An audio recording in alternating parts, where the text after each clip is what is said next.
For the same reason that I have an issue with the National Guard being activated in California to deal with the riots and stuff that were happening here.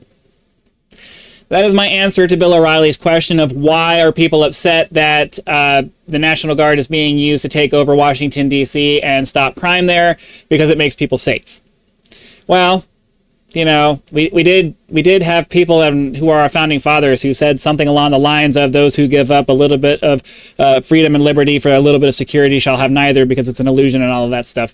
I can't remember the exact quote, but it's something along those lines. Yeah, exactly. That's exactly why many of us have an issue with that. Now, I have made it very clear that while I do tend to be more towards the middle, I lean more conservative. And Bill O'Reilly's contention that it's the liberals losing their minds over this stuff, it's like, no.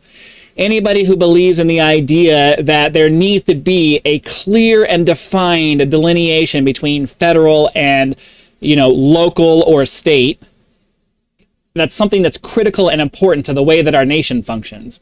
Now, I understand that legally, because the District of Columbia is under federal, this weird federal thing that happens, okay, yeah, again, technically, yeah, they might have a legal justification for doing what they're doing.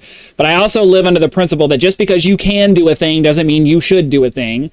And the principle that local authorities should be the ones responsible for handling things like this is supreme in my opinion. There is a problem when you start normalizing the federal government stepping in to handle local issues.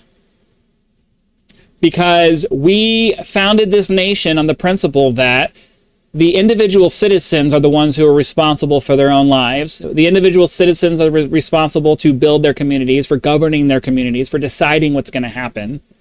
And we fought a revolutionary war to get rid of tyrants thousands of miles away who wanted to impose their judgments on the rest of us.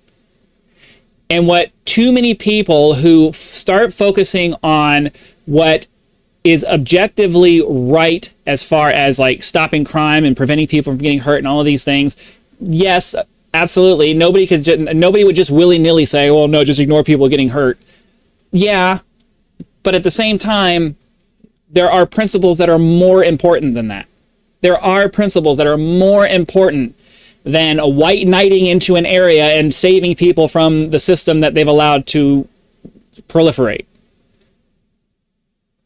Here in California, we have allowed our system of law and justice to degrade to the point that it just doesn't function anymore. And we have to live with the consequences of that for a while before our citizenry wakes up and says, no, we don't want this anymore. Now we need to start strengthening our law enforcement, tightening up the rules, tightening up this, that, and the other thing, and actually enforcing the things that are supposed to happen.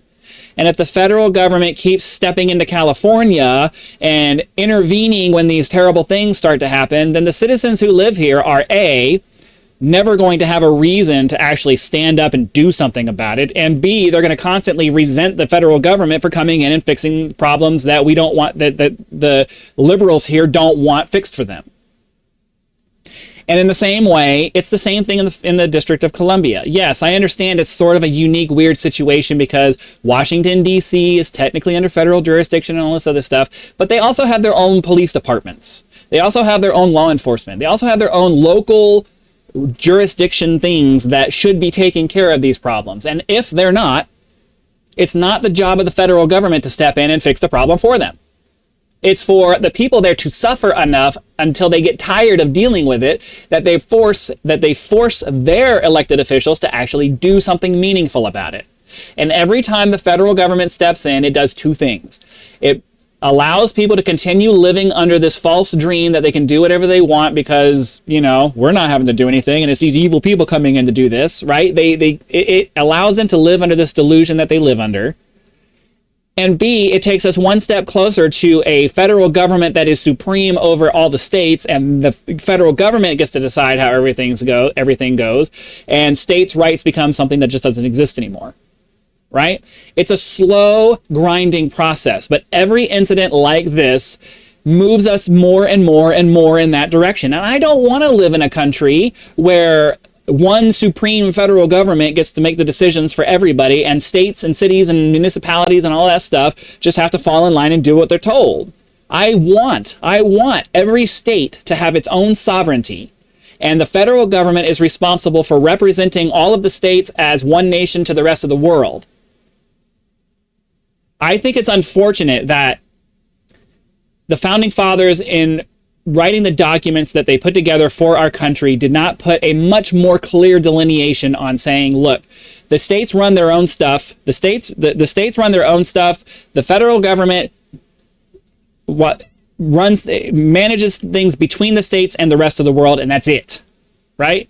But we've allowed everything, because it wasn't clear enough to severely limit how that is interpreted.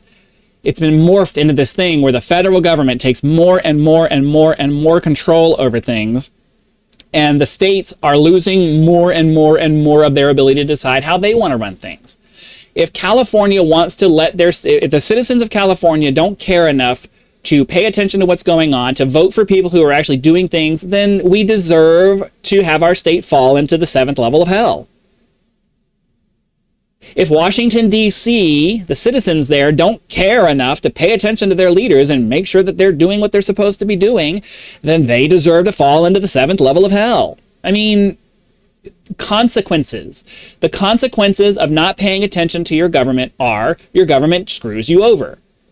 And you can't have the federal government stepping in to fix the problems. The people need to suffer through the problems and then be required to take action to fix it themselves.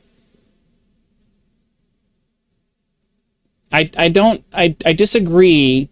I disagree with anybody who says that the federal government, if the states won't do their job, then the federal government needs to step in to... No, that is not what we want. That is not what you want. Because when the federal government changes hands into somebody that does things the way you don't want it done, you want them coming into your state and telling you have to do this now? Like... I really don't understand how reasonably intelligent people refuse to remember that the things you do today will be used against you tomorrow. We should all be jealously guarding our right to have decisions pushed down to the lowest level possible. That should be the pinnacle of everything we think about when it comes to living in American society, right? Individual neighborhoods should have more of a right to make a decision than the city. And the city should have more of a right to make decisions about things than the state. And the states should have far more of a right to make decisions about things than the federal government. At least when it comes to the things that are happening in your neck of the woods. The idea that the National Guard should be sent in to take care of things uninvited, right? California didn't invite anybody to come over here. I don't think that the riots were a good thing, and I think that our local police should have stepped in and did some serious physical stuff to make it stop, but they wouldn't do it. But at the same time, I seriously disagreed at the time and still disagree now that sending the fucking Marine Corps in, and I was a Marine for 11 years. I love the Marine Corps. I love my fellow Marines. Like, don't get me wrong, but that's a federal entity that should be dealing with foreign threats, right? I know, foreign and domestic, but domestic threats against our nation is what the Marine Corps should be dealing with, not domestic threats against the state. The states are responsible for their own thing. The federal government takes care of threats from abroad and those people who come in here to do that kind of stuff and are trying to take down our government. I'm sorry. I know there's people that disagree. I understand that. You can interpret things that were written down in a certain way. I'm telling you what I think. I think that the federal government is our face to the world, and the states take care of their own bullshit, and that's it. And if the states won't do it, and their citizens are just willing to live with it, then you live with what you live with what you allow to happen, and that's just it.